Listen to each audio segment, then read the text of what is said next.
Good afternoon, and thank you for coming. It appears that it's 5 o'clock. We do have chairs up here in front for anybody in back. This is not a church service, so you're allowed to sit in front. But I'd like to call the meeting to order, and let's rise for the Pledge of Allegiance. And Mr. Basin, if you could lead us in the pledge. I pledge allegiance to the flag of the United States of America and to the republic for which it stands, one nation, under God, indivisible, with liberty and justice for all. Thank you.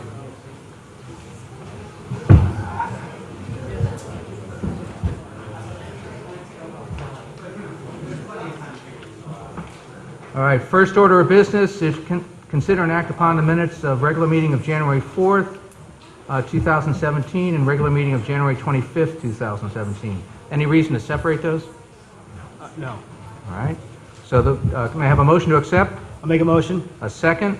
Second. Those items are before us. Any comments or changes to the minutes? All right. Are we good to go? Yes. All right. All in favor? Aye. Aye. All right. Thank you. Where's Sheila? Sheila, you can hear everything. If there's anything you're missing, please speak up, because it's a little hard to see you over there.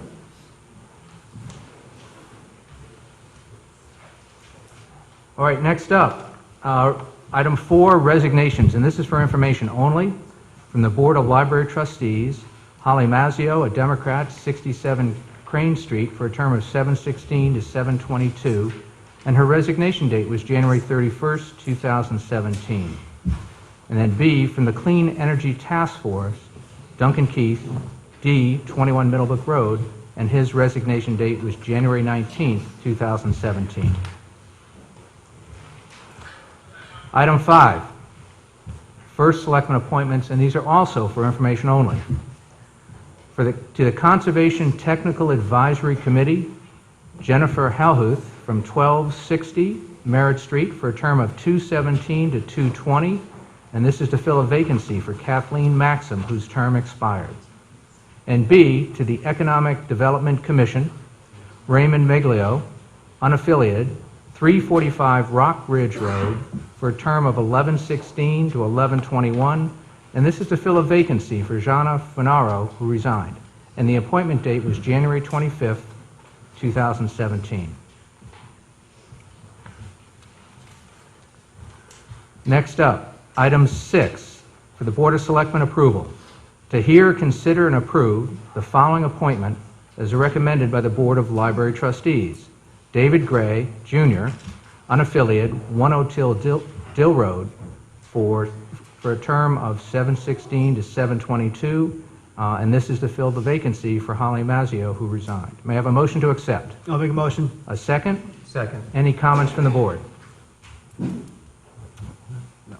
I'm happy they're willing to serve on the board, and appreciate any time anybody's willing to come forward and volunteer their time. Is Mr. Gray here? Yes, sir.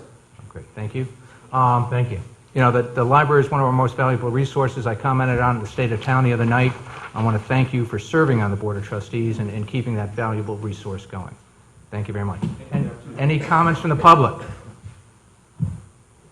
Seeing none, back to the board. Are we ready to vote? Yes. All in favor? Aye. Aye. Congratulations, Mr. Gray, and thank you.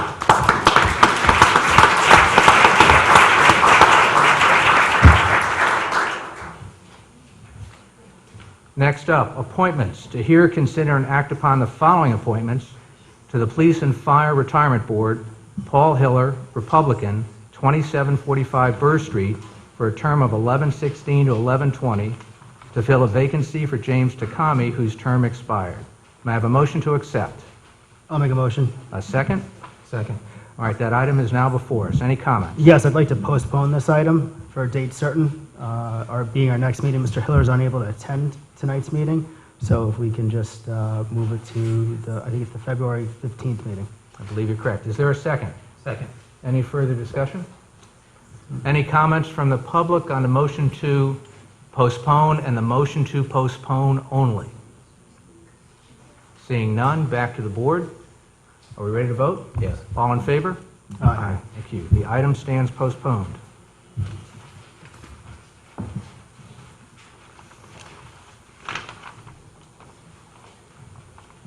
Next up, item 8, to hear, consider, and act upon the following resolution. Resolved, the term of Kristin Burbank, who was appointed to the Human Services Commission on January 25, 2017, shall be for the period of November 16 to November 2, 2020, instead of April 16 to April 2020, as previously approved. May I have a motion to accept? Make a motion. A second? Second. And comment, just this, the purpose of this resolution is just to correct an error in the term at our last meeting. Any comments from the board? None. Any comments from the public? Seeing none, back to the board. Are we ready to vote? Yes. All in favor? Aye. And as we said at the last meeting, Ms. Burbank, thank you very much for your service. Next up, item 9, is to hear a report from the town attorney regarding the special election for selectmen. I'd like to make a motion that we move this to executive session. I believe this is going to head down the road of potential litigation. In past practices, we've had potential litigation discussed in executive session, and I believe that's an appropriate step for this. I don't, whoa, hold on! People, let's be clear. I realize there's a certain amount of controversy about this, but be absolutely clear. I'm here to defend the democratic process. Anybody who makes noise out of turn and impacts our ability to hold this public hearing will be asked to leave, and if need be, we will call the police to enforce that. I am sorry to be so dramatic, but I realize there's controversy, but we need to act professionally and respect everybody's opinions in this. I want to thank you for your cooperation. Typically, if we're going to have a call for a private executive session, that would be something the town attorney would call for, and there's nothing the town attorney is covering that is not public information. So, Mr. Lesser, if you would continue, please. That's not. I think we have this one over here. So, Hold on. we didn't There's- dispatch with the motion yet. Yeah, there's a motion on the floor. There was a motion to go into executive session, and I'm seconding it. So, I really think we need to discuss this a little bit more. Yeah, there's nothing being, Mr. Lesser, is anything being covered here that's not available to the public and not FOIable? No, and I don't think we have any pending litigation at this point. I think if you do go into executive session, you run the risk of someone filing an FOI complaint and saying this should have been held in public session at this Well, I point. think if we I go, really can't think of any reason why this particular report should be in executive session. let me rephrase that. If we go into executive session, nothing would be said, we'd come out, and you'd give your report after that. I would try, but I think, I just don't think that this is an appropriate matter to be discussed in executive session. I think Well- you would have an FOI problem if you did that. Yeah. There are issues. There's nothing, in order to go into executive session, you have to go in for very specific rights. We do not have any pending litigation in this matter, and there's nothing the town attorney is covering that is not FOIable and totally available to the public. We've had this situation before in town where we have gone into executive session for potential litigation. I can think of an example within the last month of which we did something very similar. And oftentimes coming out of executive session, we can move forward and when the full grasp or the full situation has been discussed so that everybody is on the same page and understands where we are at. Again, we did that because the town was considering potential litigation. The town is not considering any legal action at this time in this matter. So, There's just no reason. And if there was, that it would be the town attorney who would judge that the pending litigation would be significant enough to go into special executive session. There just isn't that cause. And it is a violation of FOI to go into private executive session without due cause. So you're saying this isn't going to result in litigation? I'm saying that town is not contemplating any litigation at this point, and that everything we're covering is available to the public. So, and I'll agree that everything we're covering has been discussed. I've read online and in newspaper reports that this could end up in potential litigation. It's one of my concerns I have that what's discussed could end up being in litigation based upon news reports from people in this room who have threatened litigation on this matter. If you're going to believe everything you read in the paper, One, we don't know if anybody, people say a lot of things, but it's very simple. It's the town attorney determines if there's something going to pending litigation for, and it's the town attorney who's going to decide if we have a significant issue in order to go to private executive session. FOI is very clear. You can only go into private executive session for very specific reasons. We haven't met that threshold. I mean, I think there's several ways to meet the threshold. The question is how we want to proceed. So I hear your position on this, and Attorney Lester's going to be able to give his report. Yeah. Whether we do it before First the of all, I private think that session if or you after. did go into private executive session, obviously none of us can discuss what was discussed in private executive session. We all know that. But that doesn't stop any of us from talking about what's in my file. I can do that. I just can't say what we said. So it's really kind of a moot point. That's number one. Number two, if someone does file an FOI violation, it's my opinion that the commission would reverse this thing and send it back and say, have another hearing in public session, which doesn't do anybody any good. We can disseminate this information, or I can disseminate it, whether or not it's in private session or public session. And Mr. Lester, if I'm clear, the information you're going to cover is already included in the backup for our report today? Yeah, most of it. I have an email that I was going to read from, which is FOI-able, and the rest of it is just copies of statutes and regs and Which that nature. It's are public. all in the public record. Yeah. So again, there does not seem to be any justification for a call for private executive session.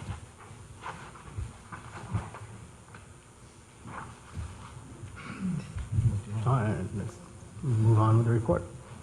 Thank Is that you. correct? Thank you very much. Mr. Lester, if you would. Thank you. Just wanted to give an update, just a brief timeline of what's taken place in this matter. As we all know, Lori McCardle resigned her position as selectman at some point in the past, and in December, Ed Bateson was appointed to take her position by this board. The other two members, in accordance with charter and statute, appointed Ed to fill the vacancy that was left by Lori when she resigned. Subsequent to that, under Section 9-222, a group of people in Fairfield submitted petitions to the town clerk under Section 9-222, calling for a special election under that section. And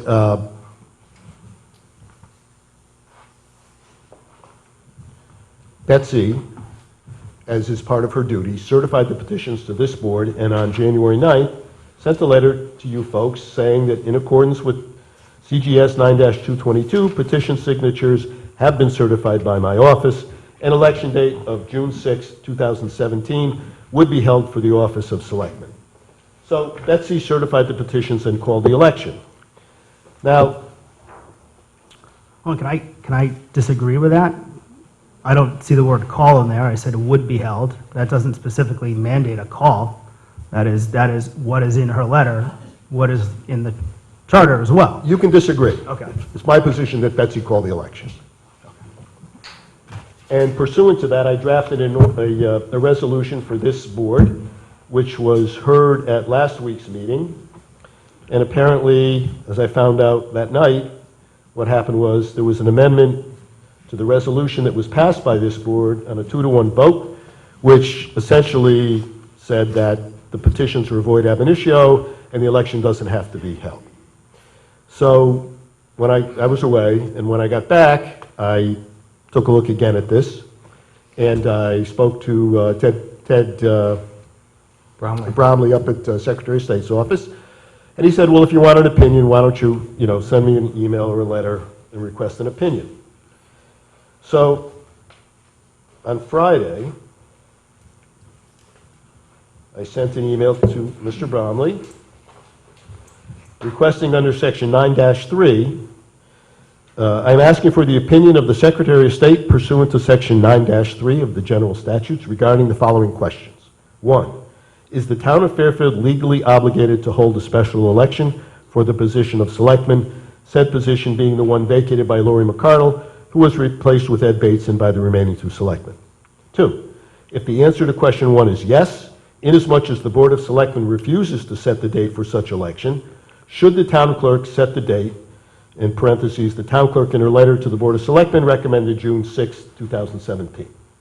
3, if the town clerk is to set the date, how is she to do so? If not, what procedure should be followed to ensure that the election takes place in accordance with state statute?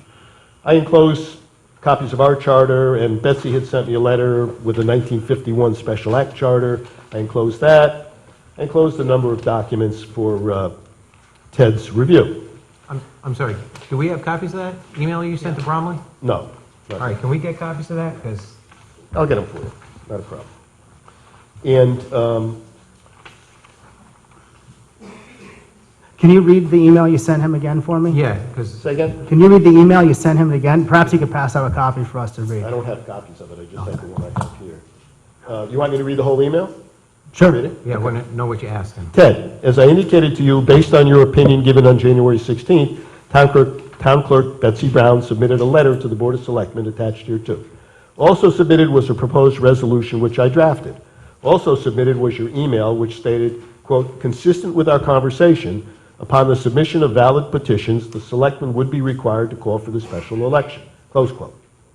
Despite all of this, at the Board of Selectmen meeting on January 25, 2017, the two selectmen submitted an amended resolution, which I attach here too, which resolution was approved on a 2-to-1 vote with First Selectman Tetro opposed. As I indicated to you, it is my firm opinion that pursuant to Section 9-222 of the general statutes, upon the submission of a petition calling for a special election for the position of selectman, and upon the certification of said petition by the town clerk, the town is legally obligated to hold such election in accordance with state statute. I attach here too a copy of my letter of January 10, 2017 to the town clerk. I know that we have a bit of disagreement about whether the date for the election is to be set by the town clerk or Board of Selectmen. However, the point is moot as the two selectmen refused to set the date and in fact have stated that the election is not necessary. Consequently, I'm asking for the opinion, and I gave the 3 questions. I then followed Can I have up. the questions again one more time? Read them again? Yes. 1, is the town of Fairfield legally obligated to hold a special election for the position of selectman, said position being the one vacated by Laurie McConnell, who was replaced with Ed Bateson by the remaining 2 selectmen?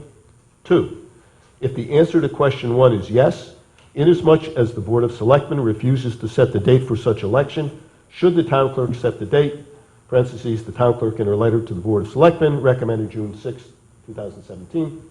3, if the town clerk is to set the date, how is she to do so? If not, what procedure should be followed to ensure that the election takes place in accordance with state statute?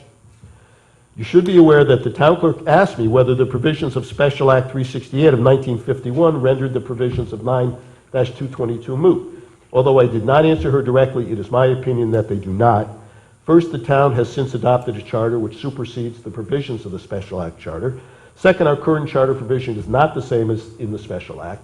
Finally, as I pointed out, the provisions of 9-222 in question deal with the term of the appointed selectman, not the manner of appointment. The special election presumes that the position has been filled by appointment. I attached the town clerk's letter together with a copy of the Special Act. I also attach a draft of a letter which I intend to send to the town clerk. Any comments would be appreciated. Inasmuch as time is running on the dates for the election, your earliest response would be greatly appreciated. If you have questions or need further clarification or explanation, feel free to contact me. So, Can we discuss that letter which was sent? sure. I'd like to, in the initial part, well, first of all, do you believe in the town charter? I mean, because First of all, this isn't a cross-examination. I okay? understand. And I'm not here to argue with you. I'm your attorney. I'm giving you an opinion, okay? You either accept my opinion, you don't accept my opinion. I think my opinion in this case, which is pretty strong, is further bolstered by the ruling of the Secretary of State, which ruling by law must be followed, and which ruling is presumed to be correct under state law, okay? So I think whether you and I agree on this doesn't matter. We have my opinion, we have a letter.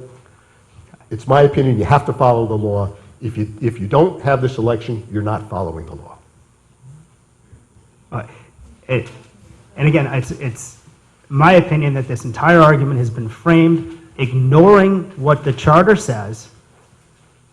And when we voted on December 7th, we fulfilled the obligation of the charter. Therefore, my opinion is that we don't need to move on to any further steps. You're wrong, but that's your opinion. I mean, I'm sorry. I don't think we're wrong. Mr. Basin, did you have some comments? Yeah, first of all, who directed you to address this with Secretary of State? Did you take it upon your own volition? Yes, Okay. Based upon, I'm the town attorney. I wanted advice from the you Secretary of State. weren't directed by the Board of Selectmen to do this? No, I don't think so. Okay. I agree with Mr. Timiak. I do. Please, I'm going to ask... For the simple... Excuse me, Mr. Basin, if I could. I'm going to ask the public to please be quiet and let the meeting proceed. All right? Thank you. Please go ahead. Yeah, there's several things that I just don't think you've taken into consideration in your ruling on this. I mean, number one is the town charter. I really do. I think, and we've received some advice that is absolutely contradictory to what you're saying. That's fine, but I don't think you've analyzed the But situation what you- right. I think we have, though. Whatever advice you've got. I think- mean, we've looked you're at this missing- 6 you're ways missing to the point. Sunday, Mr. Stan, and I disagree. I disagreed last week. That was the reason for this. We didn't go off half-cocked on this to just say we're not having an election. This was well thought out. I disagree on the points of law. I think there's several things that you haven't taken into consideration. Primary is our town charter. You have not addressed that anywhere. I have addressed it. Where? Not with the Secretary of State. You didn't address it last week at our meeting. You didn't address it with the town I clerk. addressed it, that the special Mr. election Basin has the presumes floor. that the position has been filled by appointment. That's in our town charter. It's also in the state statute. You're not What taking you- into what- consideration the precedent of the word "if" in there. It was filled within 30 days, therefore the election is not necessary. You haven't addressed it. So why should I force the town to have an election when I don't think it's necessary under the town charter? And also, too, I don't think you've taken into consideration 9-7, which says we have a historical, before the state adopted their statute, they said, if you have a charter in place, the state statutes won't supersede it. These are two valid points of law that I think need to be discussed, and they haven't been, by you. First of all, the charter provisions have changed numerous times since the special act charter. They which have has been- changed under which has charter been revisions, but they've Excuse been me, Mr. consistent. Basin. Which has Let been the town attorney superseded. finish answering the Which question. has- Do not interrupt him. He I has thought the we were floor. having a conversation. You're not. You're letting him finish the conversation, please. It's been superseded by our charters, of which there have been many over the years. And in fact, the provision on the filling of the vacancy of selectmen has changed a number of times over the years. The last one that I could find, which mirrors the one that's in our current charter, was 1997. Before that, they were different. So it does supersede it, and the charter, again, only deals... Do you have a copy of the charter provision? Yeah. Could you read it to me, please? I think it's in the resolution. Which provision you want? There's several. 6.3, well, the methods of filling vacancies. The current one.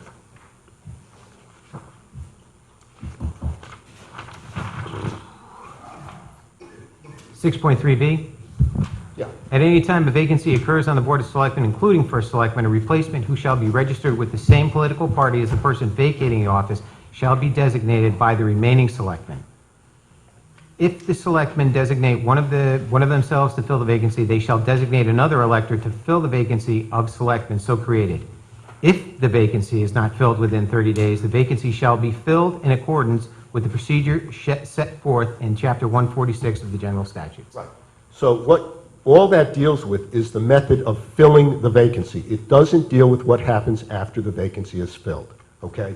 That's not dealt with in our charter, and that's why Section 9222 goes on to say, any person so appointed shall serve for the portion of the term remaining unexpired or until a special election called is hereinafter provided. So what I'm talking about is not the procedure for filling the vacancy, it's the determination of what the term of that person who was appointed is. So that's where I think you're kind of going off the rails with this, okay? I disagree. And It's the unexpired The term. Secretary of State agrees with me, so... Mr. Timiak, Yes. did you want to say something? I mean, I'm going to follow up on that point right there. It's obvious the term is for the length of the term which was filled. I don't understand why you would move forward and try to find an answer to fulfill or look for the length of the term. I mean, the point of the charter is to fill the vacancy.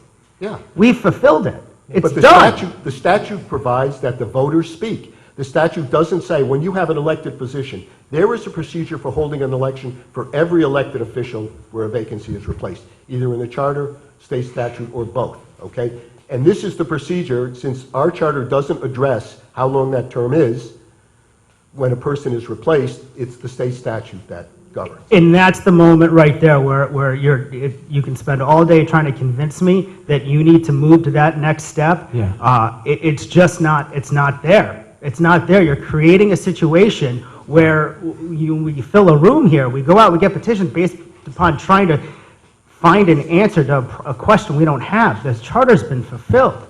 The vacancy is filled. We haven't had this situation happen in the history of Fairfield. I spoke to someone who was on the charter revision committee when this was done, and that was addressed. We in Fairfield like our town rules, and we like our charter, and we're following that. And I want to point out that you did not answer the town clerk's question. I don't know why. It was the first question she asked, so it would have been the easiest one. And you didn't address the charter, asking the Secretary of State's office to say, hey, where do we go? Our charter says that we fulfilled this.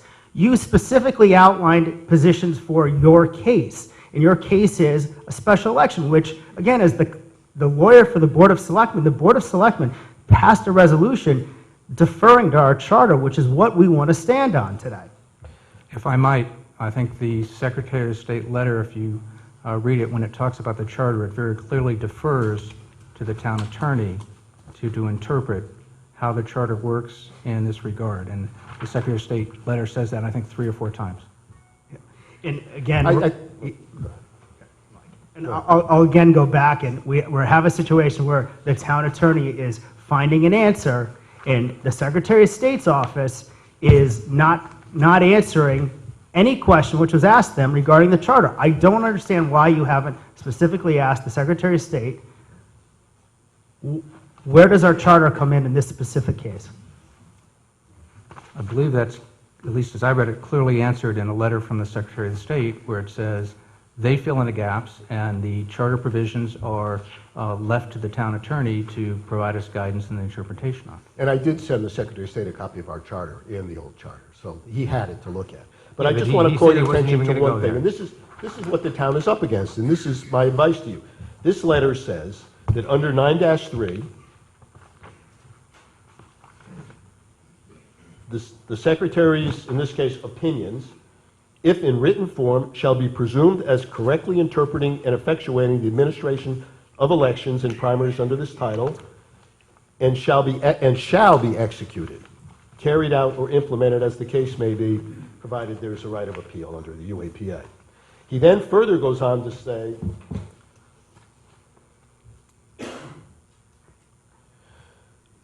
town clerk reviewed the petitions and found them to contain sufficient valid signatures as required by 9-222. Therefore, it is our opinion that pursuant to Connecticut General Statutes 922, the Fairfield Town Clerk is required to call a special election for the office of Selectman. In addition, 9-222 requires that such special election be held in accordance with the provisions of 9-164. This statutory section requires the Board of Selectmen to establish a date for the special election legally called, which cannot be later than the 150th day following the filing of the petition. This office is aware of no statutory framework that would allow for the optional disregard of a special election established upon the filing of valid petitions. Therefore, it is the opinion of this office that once valid petitions have been filed with the town clerk pursuant to Connecticut General Statutes 9-222, and once the town clerk has called such special election, the Board of Selectmen must establish a date for such special election that is not more than 150 days following the filing of the petitions. If the Board of Selectmen fail to fulfill their statutory duty pursuant to Connecticut General Statutes 9-222 and 164, this office will be forced to work with the Fairfield Town Clerk to establish a date for the special election that must be held as discussed above. So under the law, this is presumed to be correct, and we're obligated to follow it. I don't see as we're obligated. I think yesterday we pointed out the fact to the Secretary of State's office, in particular Mr. Bromley, that there is a statutory provision, 9-7, that he did not see. And when that was brought to his attention, it did change his position. Even though he will refuse to amend his letter, it did change his position. If he changed his position, why did he refuse to amend the letter? Can't tell you. I don't have an answer. That could be a timing issue. Do we have any Attorney Lester's been very good at providing documentation. Do we have any documentation about what part of his position Attorney Bromley changed? Are we allowed to hear from somebody else? From Attorney Bromley, if he's here. Could we talk to someone else who spoke to Attorney Bromley? That would be here, and not before this board, and not at this time. Okay, so we have an answer in the room. Yeah, I'd like which- to ask Attorney Jim Baldwin, who placed the call to the Secretary of State's office on our behalf, to dictate his conversation to Mr. Bromley, if that's acceptable. I'm ruling that's out of order at this time. Right. So there's an answer in the room, which... There's an answer There's in the room not, that you there's don't not want an to answer hear. in the room. We have the town attorney, and we have a letter from the Secretary. Yeah, and I have an of State. interpretation over there. And the interpretation, the only one interpretation counts is the one from the town attorney. No, We've gone back and forth a bit, and it seems like we're covering the same old ground. That's why I told you this extra Mr. time Basin, if you would was let me fruitless. finish. If you would let me finish, please. I've been kind enough to let you all talk. As I'm looking at this and as I review the process, one, we followed the town charter to fulfill the vacancy on the Board of S, including taking the recommendation of the RTC for the candidate.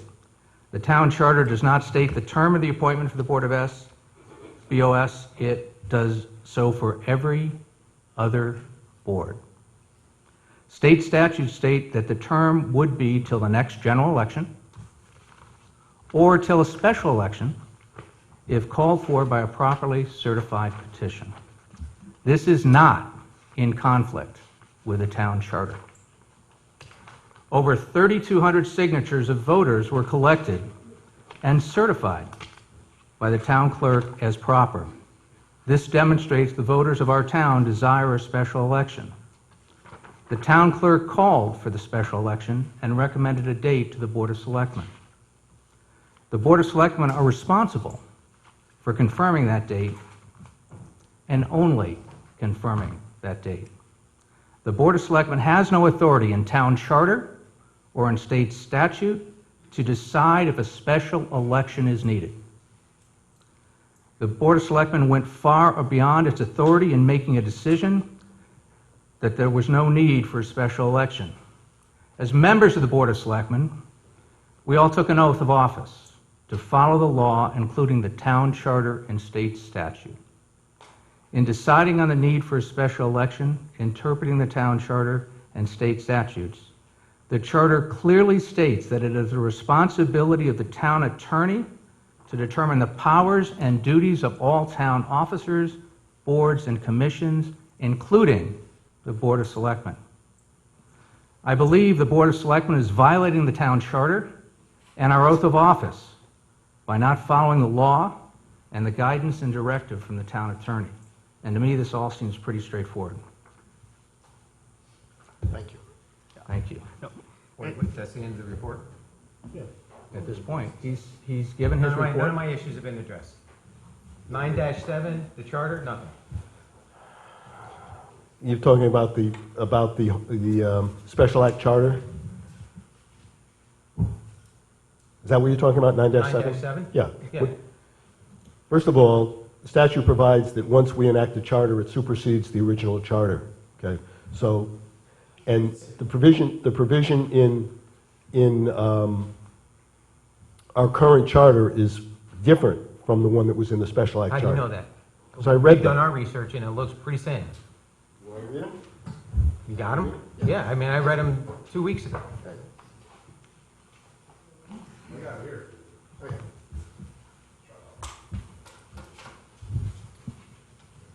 Wait, why are we doing this?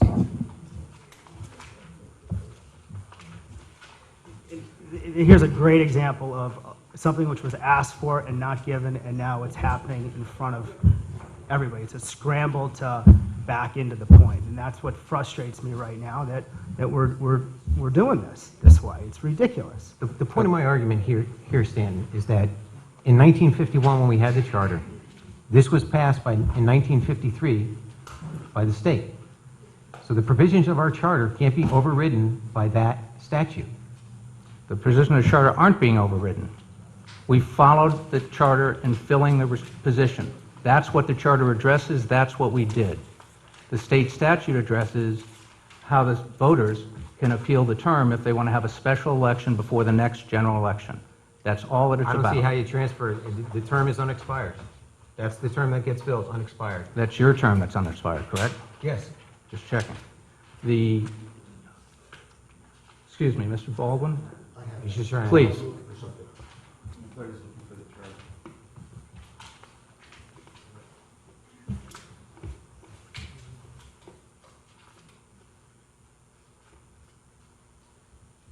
And just to clarify, the purpose of this report is so this board has all the information and the opinion of the town attorney, and to the degree that it's relevant, the Secretary of the State. But the town attorney's not listening to our side of the argument.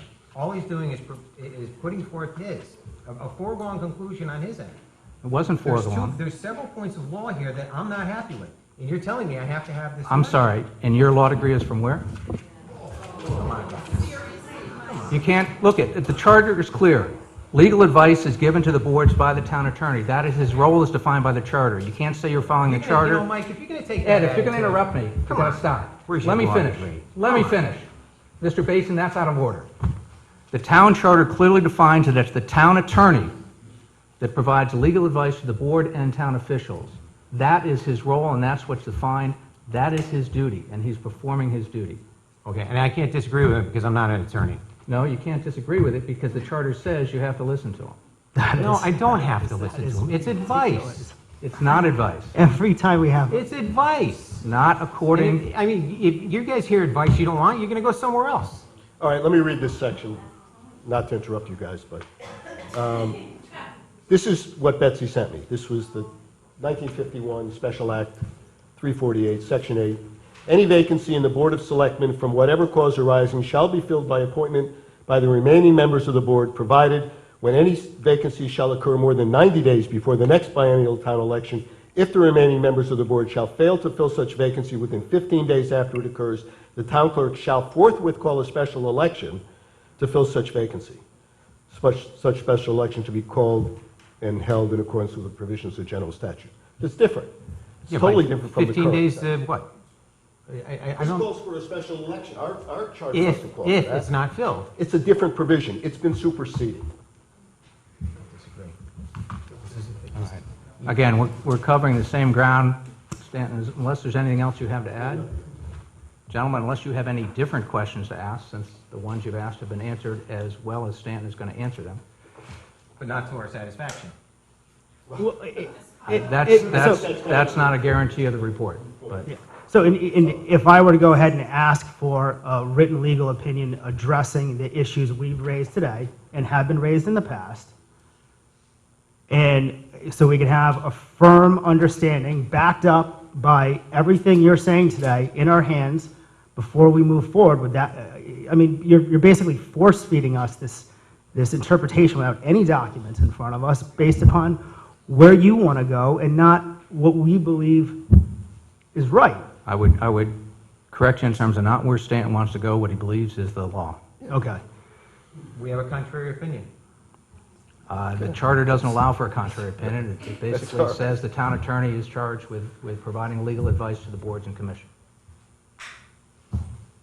And again, your opinion is advice must be followed? Like, it's asking. No. I mean, how? No, we Well, have, regardless of whether you want to follow my opinion or not, I think you have a directive from SOTS that's got the force of law, and it says it must be carried out.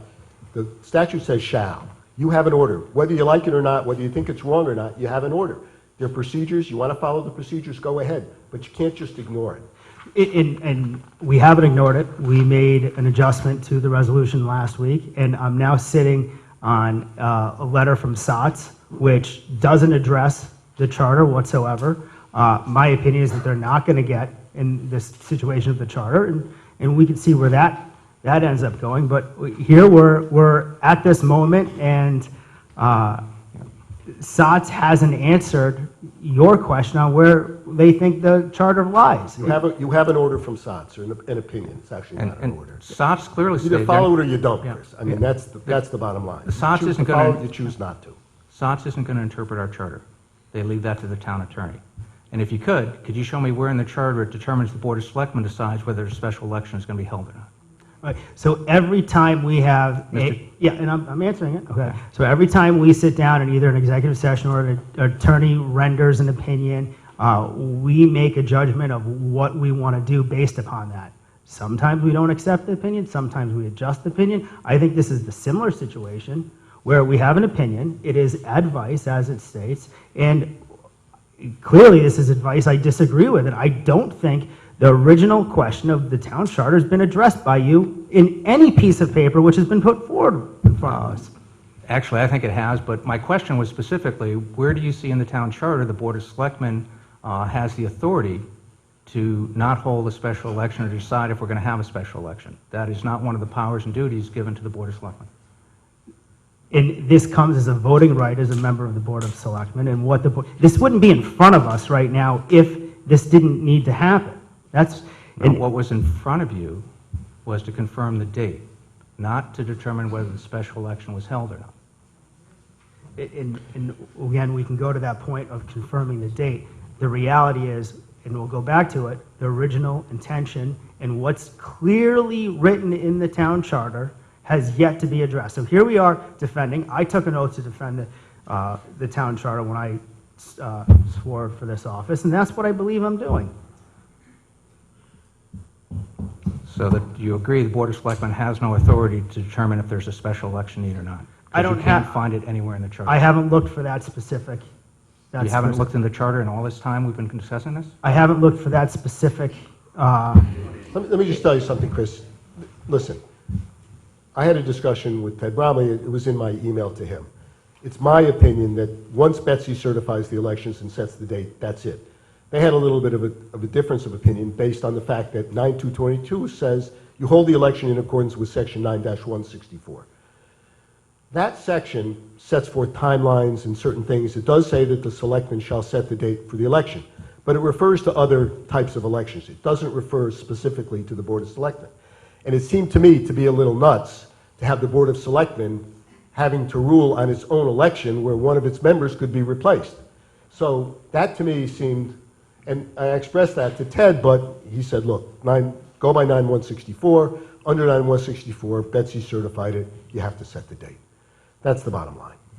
All right. Are there any new questions for the town attorney? Thank you. All right, Mr. Lester, thank you. Moving on to the next item. And just to be clear, when there's a report to the Board of Selectmen, it is our practice not to have any questions from the public. Item 10.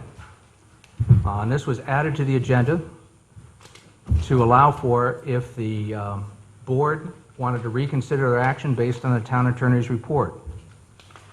And the item 10 is to hear, consider, and act upon the following resolution as recommended by the town clerk.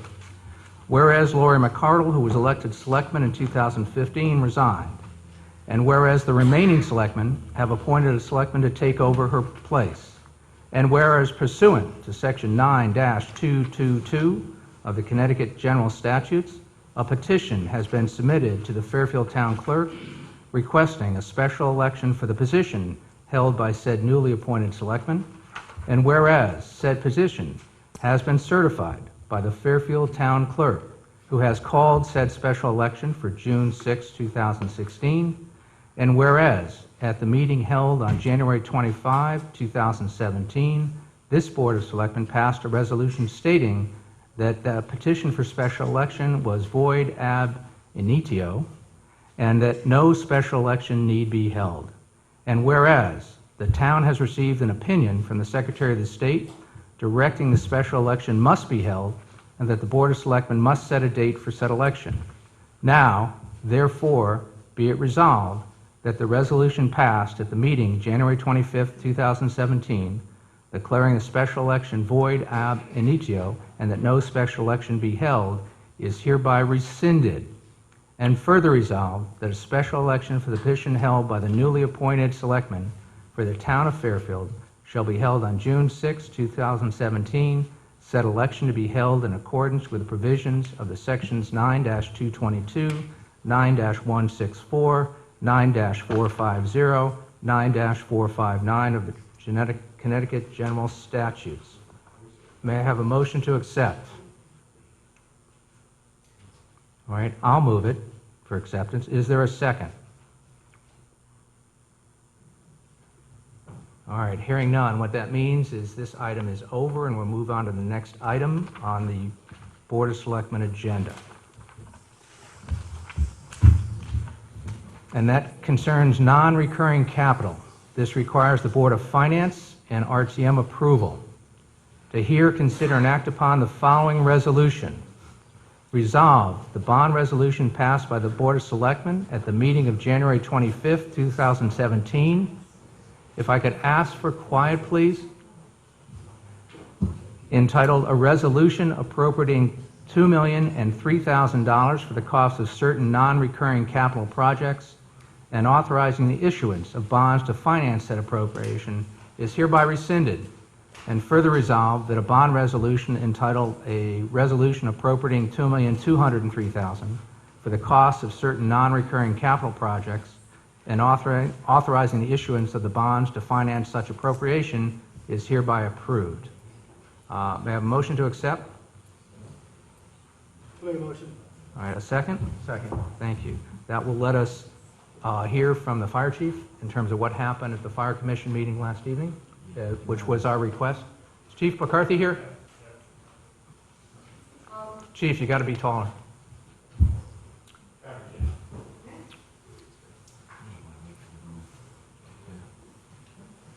As long as they're quiet. If they're not, we'll pause.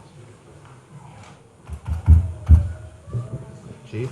Good evening, Dennis. Again, if I could, please ask everybody as you're leaving, please be quiet so we can kind of continue with the meeting.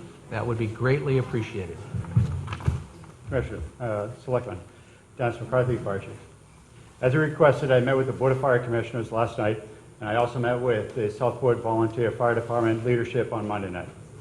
Over the past year, meetings have been held with the Commission and the volunteers, and we have worked together to consider various options for the station strategic plan. Creating the strategic plan for the station has been specifically discussed in 2016 at the March and October meetings of the Board of Fire Commissioners, and most recently at the January meeting. Minutes from the January meeting specifically refer to the department's intent to present a $200,000 request for consulting services to the strategic plan for the 5 fire department stations. No vote was taken at that January 12th meeting. At the direction of the Board of Selectmen and the Fire Commission, we met with the Commission last night to act on the $200,000 capital non-recurring budget request. After a lengthy discussion, the Commission voted in favor of the department's request, and it is my opinion that the study for the town's fire stations is appropriate and responsible to the taxpayers of the town. It will guide the department and the town on what investment to make in interim repairs pending any decision to renovate or replace the existing facilities. I have committed to the Fire Commission to conduct a study without bias and to evaluate all of the options equally and fairly, and to report back to the Commission on the results at each step in the study before committing any funds for subsequent steps of that study. And present tonight is also the Chairwoman of the Fire Commission, Barbara Rifkin. Thank you.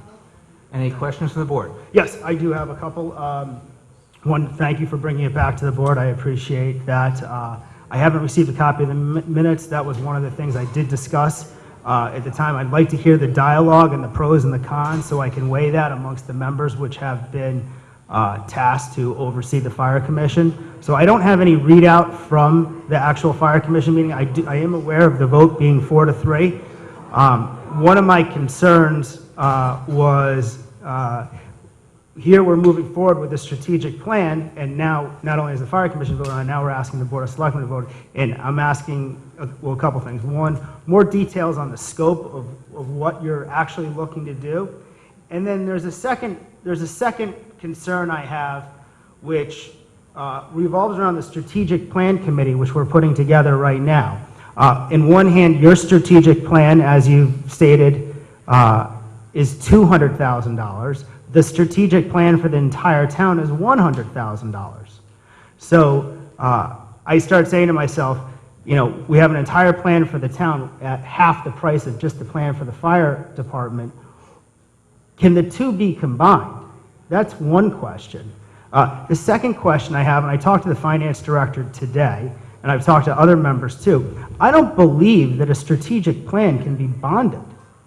I don't believe that we can go ahead and we can put bonding money without a capital project behind that.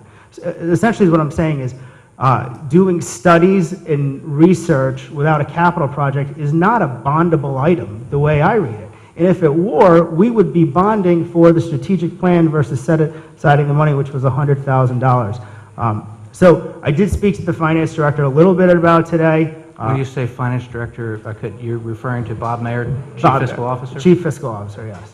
The CFO of the town. So I did talk to him, and that gets to the question of the meat of what's in your plan and how it gets tied to a capital project. Mike, you were on the finance committee. I don't know if you want to answer that. What did Mr. Mayer say? I don't want to speak for Mr. Mayer right Well, now. I'm just saying that Mr. Mayer reviewed and approved the non-recurring items, and this was one of those before it was presented to this board the first time. Okay. Well, I didn't get a straight line answer on this from him. So it was the questions I were asking. I don't know if the questions had been analyzed to 100%. So it was dancing back and forth. And I want to also be very clear that I only spoke to Mr. Mayer for a few minutes at the end of the day.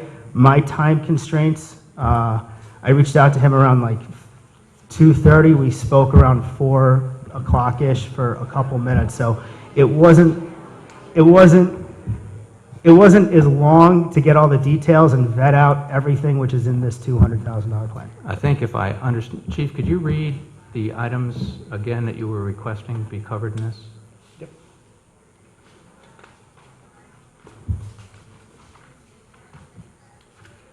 So the services include, and this is on the first page of the 14 points. Item 1, evaluation of the locations of all 5 current fire stations with recommendations for optimal station locations as compared to the existing sites. Number 2, evaluation of the Jennings Road Station with recommendations for renovation and/or additions to meet the current and future needs of the fire department. Number 3, evaluation of the apparatus maintenance services currently housed at the Jennings Road with recommendation for improved and upgraded facilities within the renovated additional space or at an alternate location. Number 4, evaluation of the Southport Station with recommendations for renovation or relocation. Number 5, space programming for Jennings Road, Southport, and maintenance. Number 6, develop a preliminary budget to include property acquisition, site development, engineering, and construction for each recommended project. When I listen to those, that really is analogous if you think about Holland Hill. What we approved $1 million, and basically that's going to get us a design, that's going to get us some environmental testing, and that can be rolled into the overall project. And I think the intent here was to do much the same. Start with that design and roll it into the overall project. However, that being said, if you're not comfortable, we certainly can postpone that and get answers to your question. I'm not trying to answer for the Chief Fiscal Officer. I'm merely pointing out that it was more involved than just that. Second, with respect to the strategic plan cost, this is a bunch of detailed program steps and work that add up to that $200,000. The $100,000 we looked at for strategic plan. One, I went out and talked to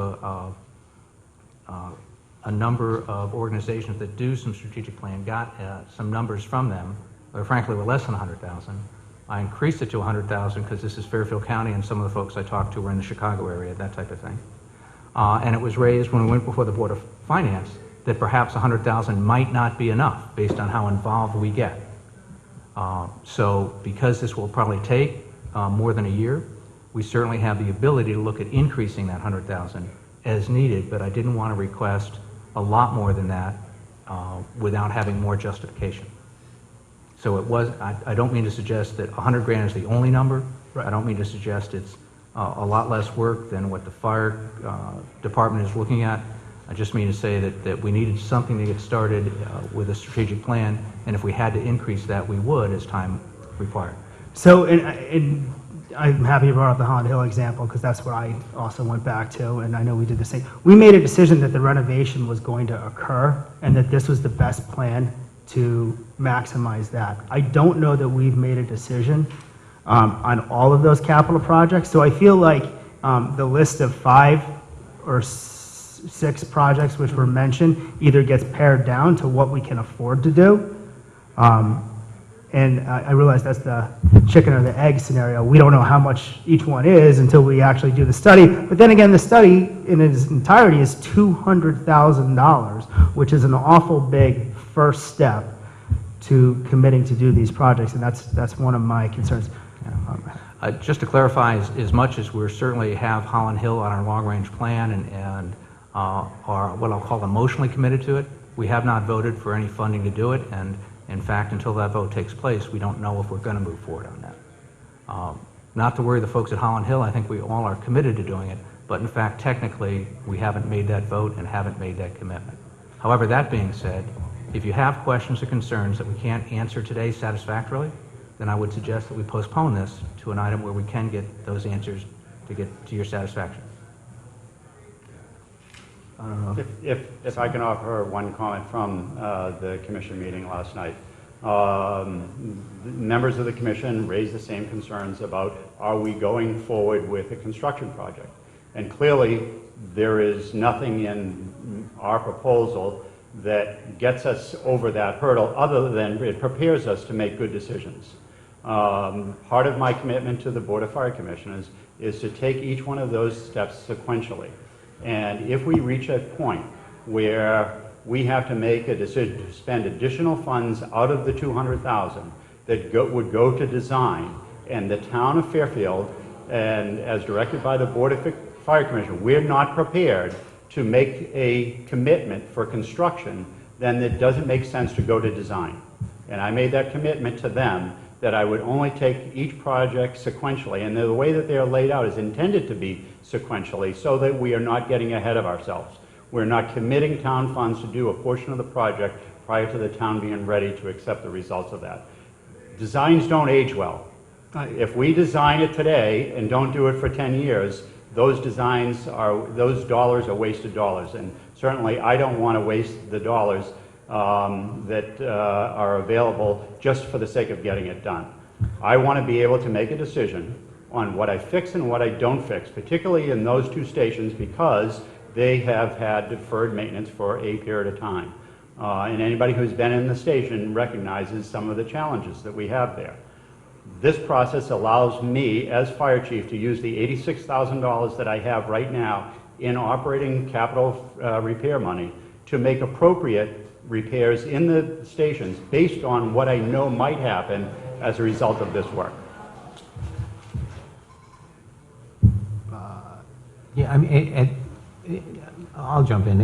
If this is something you want to postpone, I mean, I'll go along with that. I said, I know where I am on this personally. I knew where I was last week.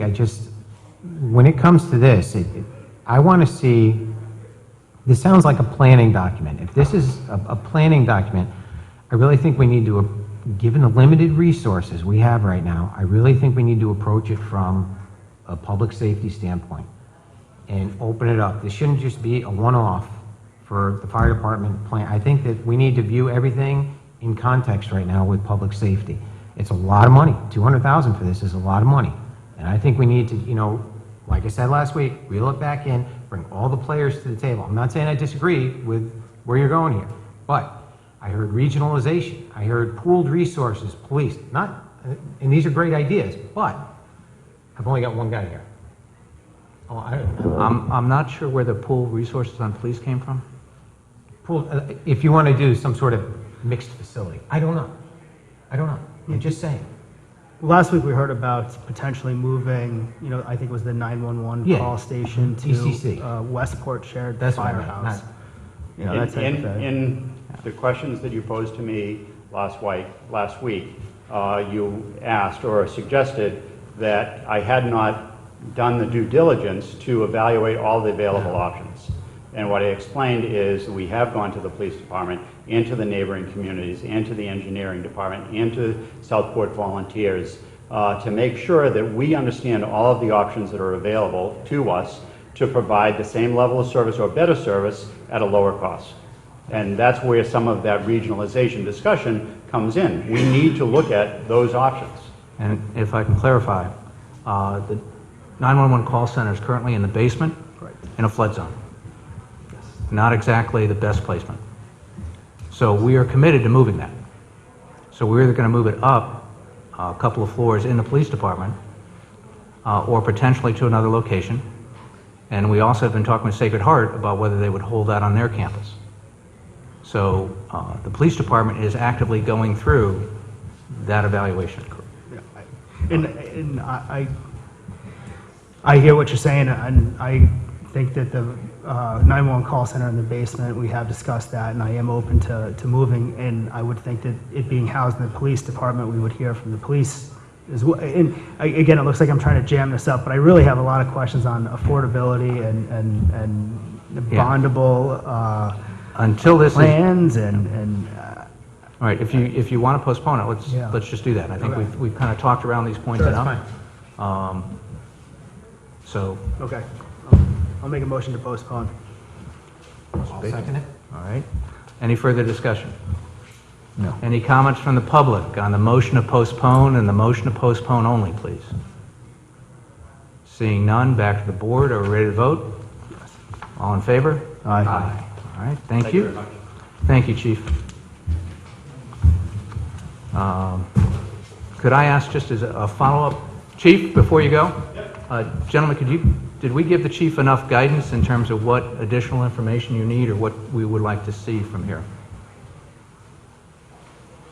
I mean, I'd like to see an action, I'd really like to see an opinion, two things. One, I almost want to see what we do or how we tie in the strategic plan first, because that's sort of an overall town assessment. So that's one, and unfortunately, I don't have a timeline to give you on that. And the second thing is, I really would like a more in-depth analyzation, perhaps, a second call on my end to the CFO of the town to determine if this is indeed bondable. Okay. Those Do you two think you things. can do that in the next 2 weeks? I believe I can, yes, yeah. Mr. Bateson, did you have any follow-up? No, that was fine. But Okay. I, Well, could you, if you could come up here as Chair of the Fire Commission, if you could just introduce yourself? Of course, sorry. Barbara Rifkin, Chairman of the Fire Commission. Just as a point of order, is this being postponed for 2 weeks to the next Board of Selectmen's meeting, or is it being postponed indefinitely? At the moment, I believe it's postponed to a date certain to the next meeting. well, there were two things. One, I think I can handle talking to the CFO of the town in the next 2 weeks. The secondary thing is where we end up with a strategic plan is something I'd also like to tie in. So, and I unfortunately don't have a date of when we're going to have that sort of wrapped up and whether this would be something. When the strategic plan will be wrapped up? No, when we put, I guess, the mission for the strategic plan in place, whether they will encompass an overall recommendation to incorporate public safety facilities for the town. Wow. If I may, how would that be facilitated to include fire and other public safety? From a strategic plan standpoint, I think that's a lot more detail, and a lot more in-depth in that one functional area than I think the strategic plan will have the money or time to get into.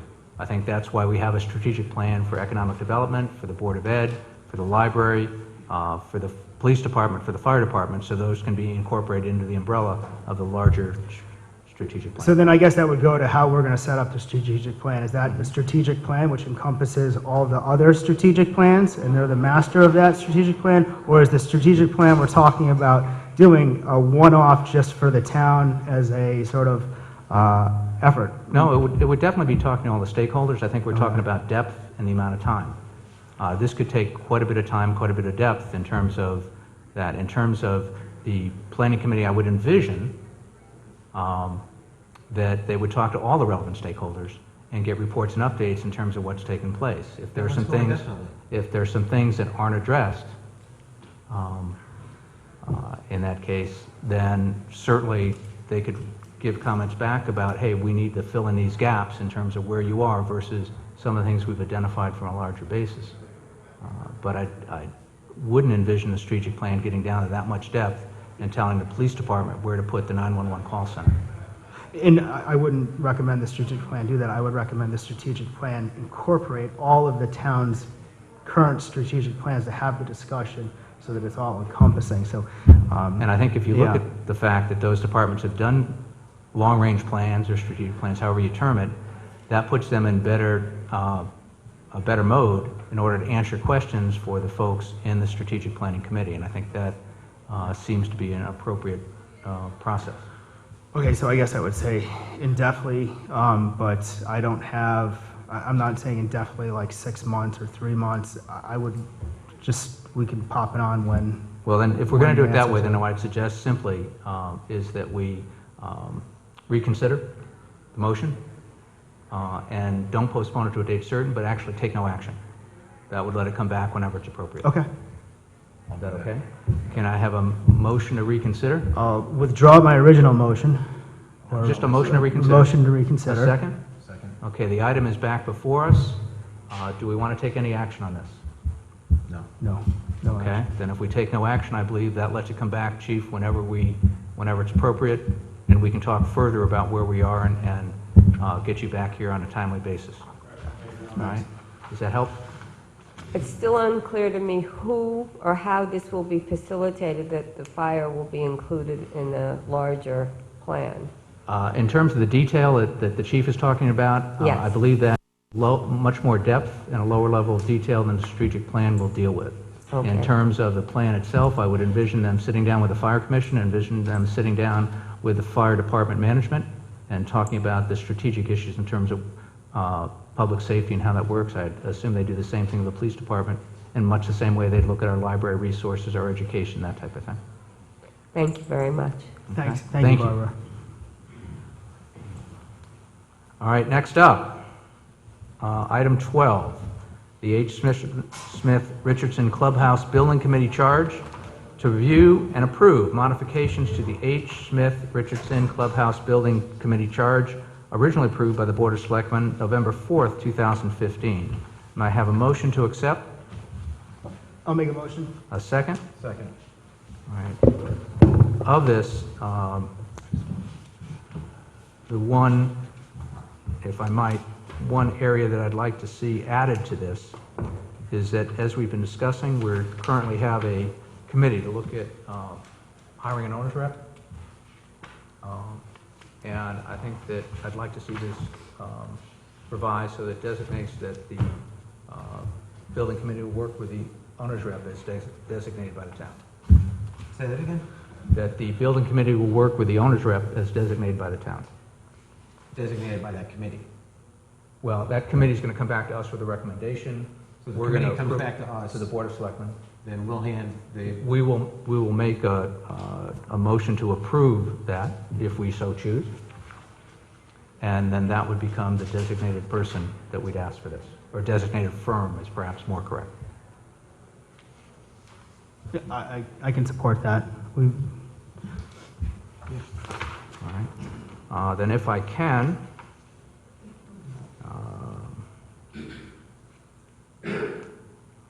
under the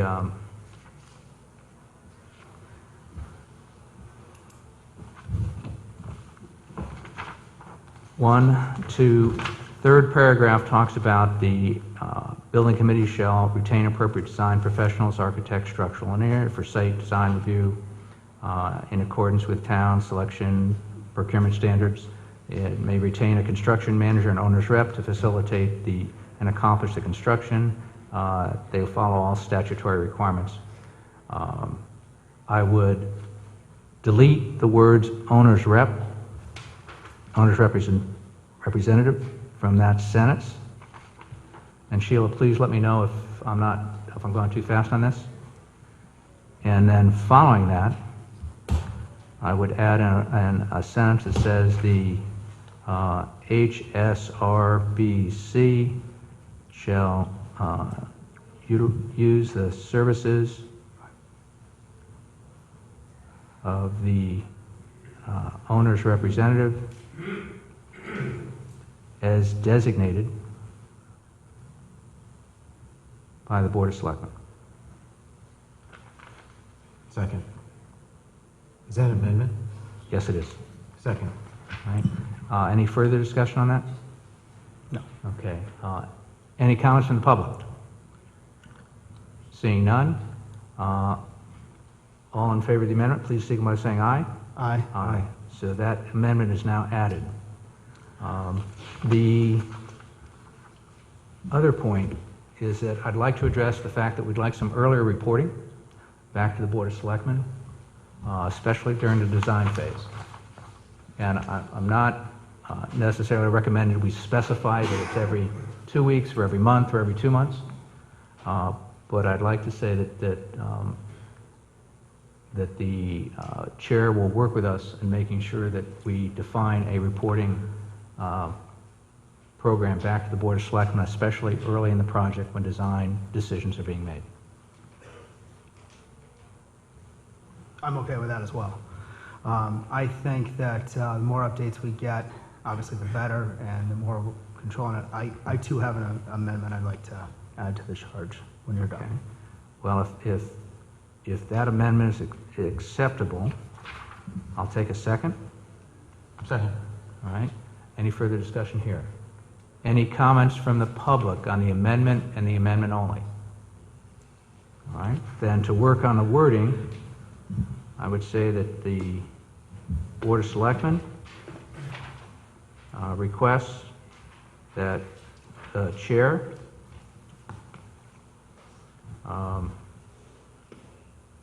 develop a reporting process to keep the Board of Selectmen updated, specifically during the design process. Does that sound okay? Yep. All right. Sheila, did you get all that? Yes. Thank you. So that's been moved and seconded? Yep. And it's back to us to vote. Is that okay? Yes. All in favor? Aye. Mr. Timniak, I think you said you had a minute? Yeah, so on the back, there's been several discussions, I know, and I wouldn't mind wordsmithing this with you, if we can. There's been several discussions where we talked about how to maximize the total space.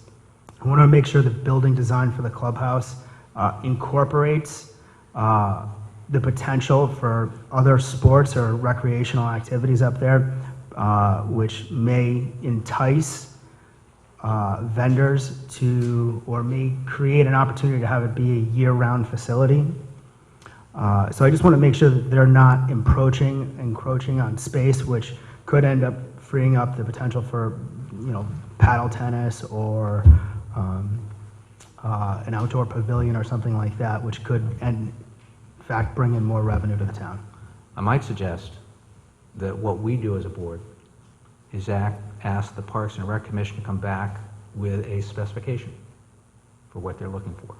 And I think that would give you a chance to incorporate those components into that specification, and that's what the building committee would charge with evaluating a building. That's fair, yeah, we can do that. Because then you can have a discussion with the Parks and Rec Commission. Okay. And I'll agree with that, and that's a better way to do it, and I appreciate you adding that.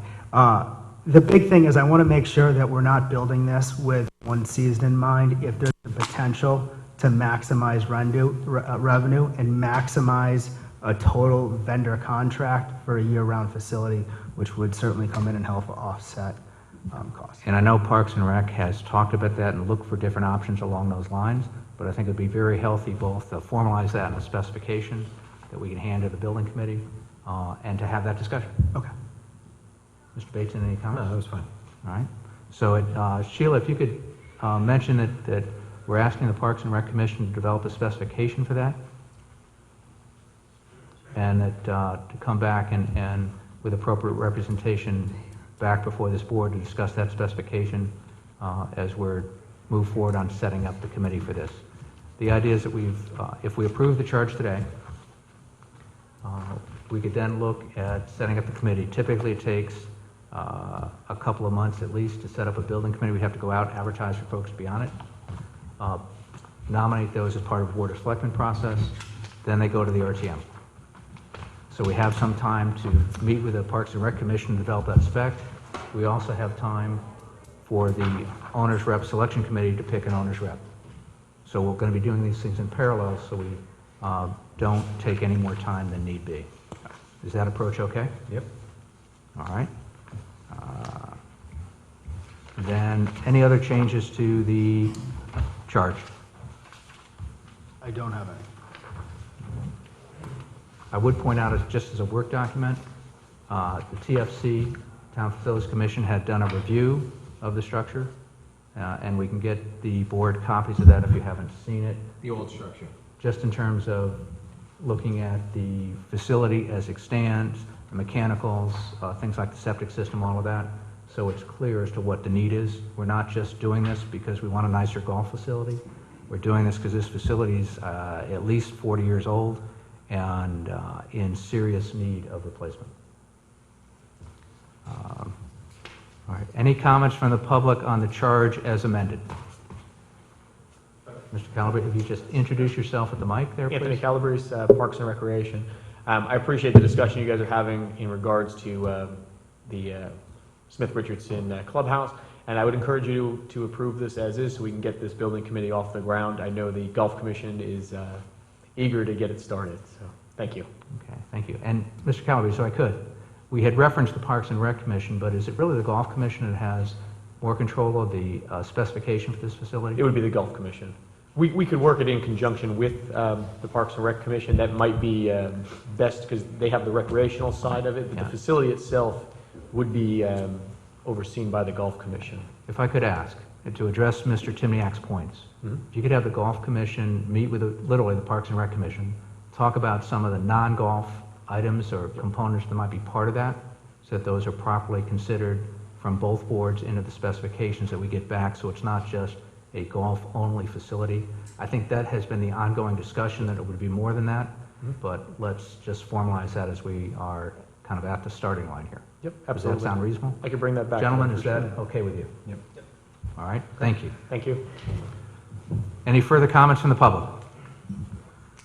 Okay, back to the board. Are we ready to vote? Yes. All in favor? Aye. All right, thank you. And Sheila, if we could make sure that we get the charge revised and get that distributed out both to us, the Parks and Rec Commission, and the Golf Commission. All right, next up is the item 13, which is the strategic plan discussion. Anybody want to kick that off? We had a draft of an approach before us. And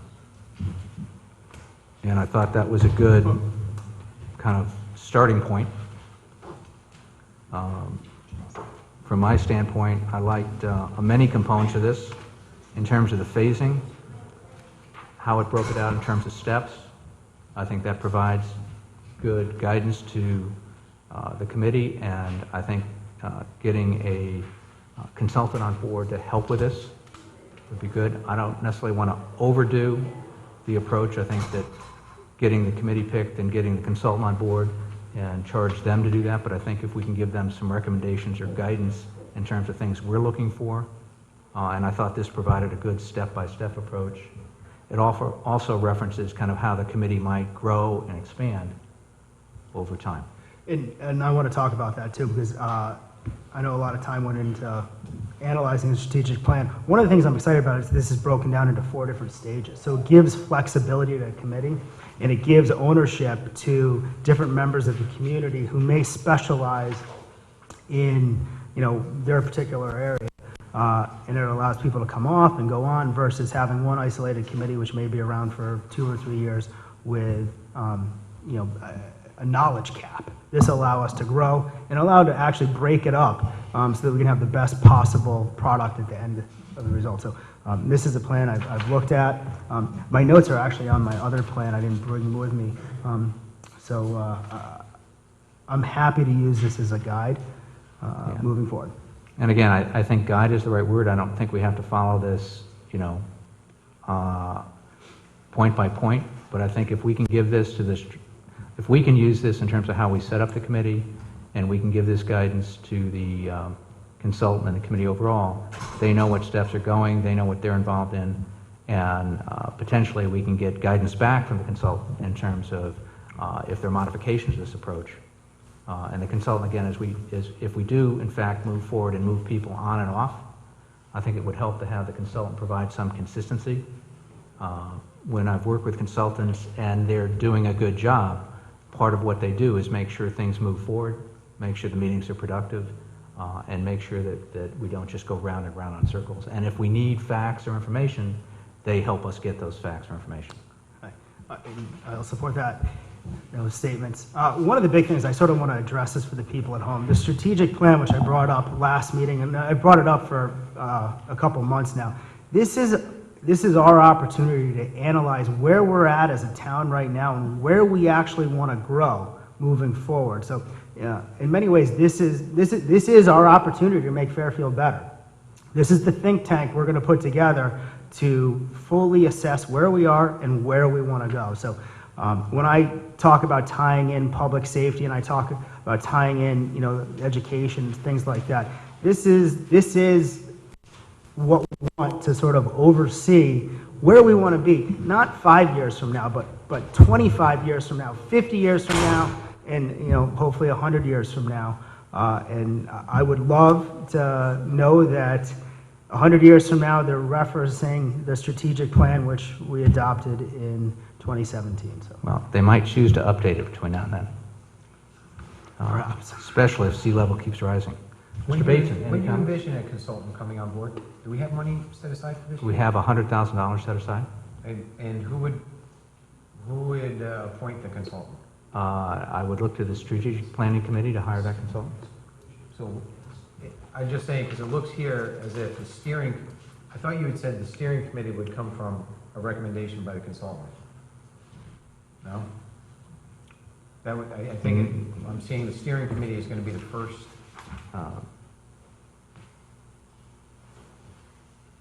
committee. Correct. So, is that steering committee going to come from us? Yeah, I didn't mean to suggest that the consultant would hire the steering at all. Okay. The committee would come from us. Our So we'll directive, appoint the steering committee. our directive to them The would be steering committee to would then evaluate get a and consultant. consultant work with purchasing to get out an RFQ and get the consultant. Okay. It's not a building project, but much the same way the building project would hire an architect. Okay. Is that okay? It's a plan. Good. All right. So if we have this, what I'd suggest is that if anybody has any additional comments or thoughts on this, please get them back to this board in the next couple weeks. I would suggest we come back in 2 weeks, finalize this as an approach, and then start looking at thinking about who we might appoint to the initial committee. Does that sound reasonable? That sounds good. Are we planning on taking any public comment tonight on this? Not as part of this.